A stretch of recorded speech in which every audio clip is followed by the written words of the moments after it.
Hello and welcome to my channel. Today's video is going to be about top 5 mistakes beginners make and how to avoid them.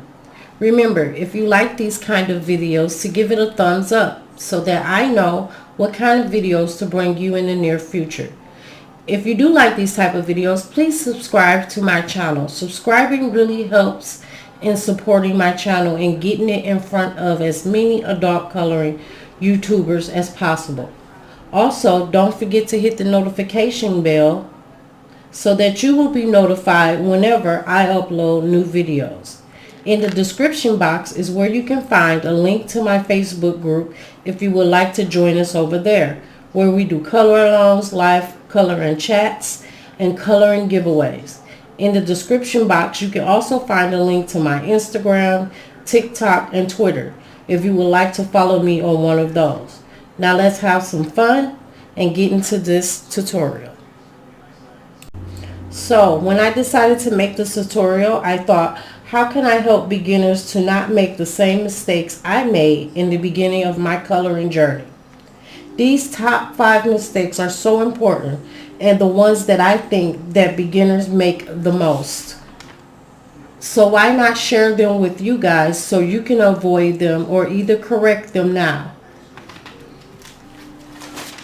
I am going to go through them and tell you what they are and how to avoid them so that you can be aware of them and watch out for them in coloring projects. So the first big mistake most beginners make is destroying highlights from too much pigment and wax already put down on the paper. Colored pencils are less translucent and lighter colors simply disappear when applied over dark colors, creating artwork with few or no bright highlights. 3 ways you can avoid this will be, you can avoid this by outlining highlights in the beginning. This will make it much easier to work around highlights if you know in advance where they are. Layering over highlights will happen less frequently than it used to.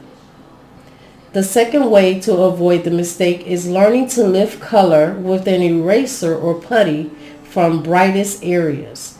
If you could take your electric eraser and lift up some color on your page, and underneath it'll be a lighter color, which will create a highlight for you and create bright areas. So use those electric erasers to your advantage. Another way to avoid this mistake is by burnishing a lighter color over a darker color. You can create subtle highlights. So when you're blending, make sure you use your lighter color over all your darker colors to create those subtle highlights, and you will be able to do that. The second biggest mistake beginners make and can lead to the first mistake we talked about is getting too dark too soon and going in with too much pressure and running out of tooth in your paper, while often covering up highlights. This has got to be the biggest mistake beginners make and can lead not only to ruining your artwork, but also damaging your pencils by dulling them and having to sharpen too often and shrinking your pencil down way too fast. You can avoid this by using light pressure and light colors at the beginning of the coloring process. You also can avoid this by working slowly to avoid getting dark too quickly, and layering and building up light layers of colors as you go. Lighter layers are also more easily erased than darker ones. Take your time and don't rush the process. Taking your time is one of the biggest things I can tell a colorist to do, is to take their time, because when you rush the process is when you forget about these mistakes that you can make. The first 2 mistakes often lead to my third mistake, giving up on coloring pages because they're ugly.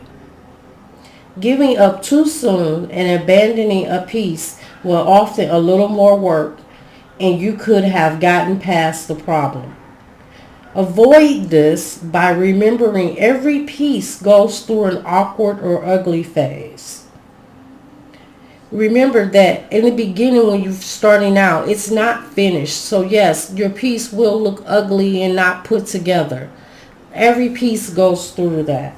A coloring piece can go from hopeless to looking finished almost from one stroke of the pencil to the next. The second way to avoid this mistake is by setting it aside for a day or a weekend. And I do this a lot. Chances are when you go back, it won't look nearly as ugly. I do this a lot when I'm stuck on a piece or I can't figure out a color to use next or any problem I'm having with my coloring. I just set it down for a couple of days and I go back to it. And when I go back to it, I go back to it with a fresh mind and a fresh new perspective of what I'm doing and what I want to do. The third way is to push yourself to follow through and finish the coloring piece. Each coloring project are always great learning tools to look back on and recognize where it went wrong to avoid the next time.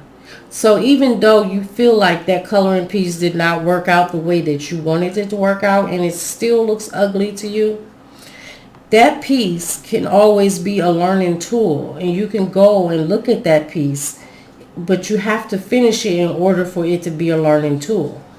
You can go look at that piece later on and see point out those mistakes that you made and know not to do those same mistakes in the next piece.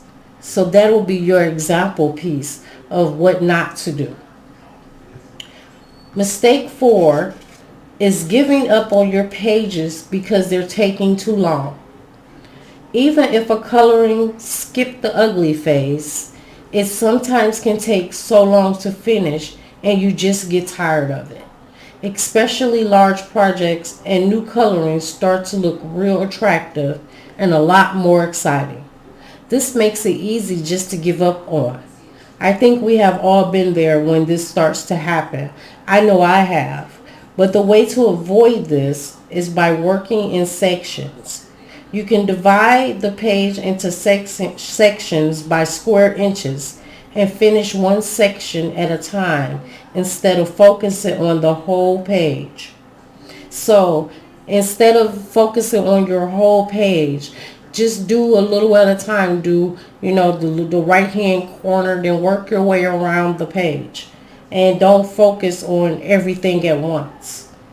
Another way to avoid this mistake is do more than one project at a time and alternate working on both. I sometimes do this a lot, but I don't do more than 2 projects at a time.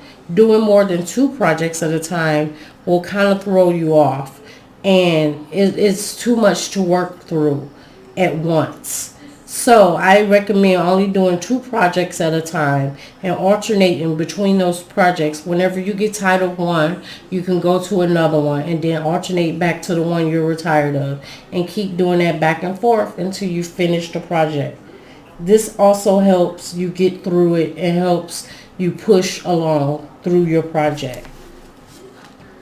Another way to avoid this mistake is by covering part of your page with a piece of paper and focus on the uncovered part of the page only.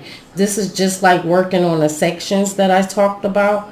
You can cover up part of your page with a piece of card like this or something, or tape down a piece of paper on your page and then color the section that's not covered. And keep going at it that way. And that way you'll finally get through the whole page.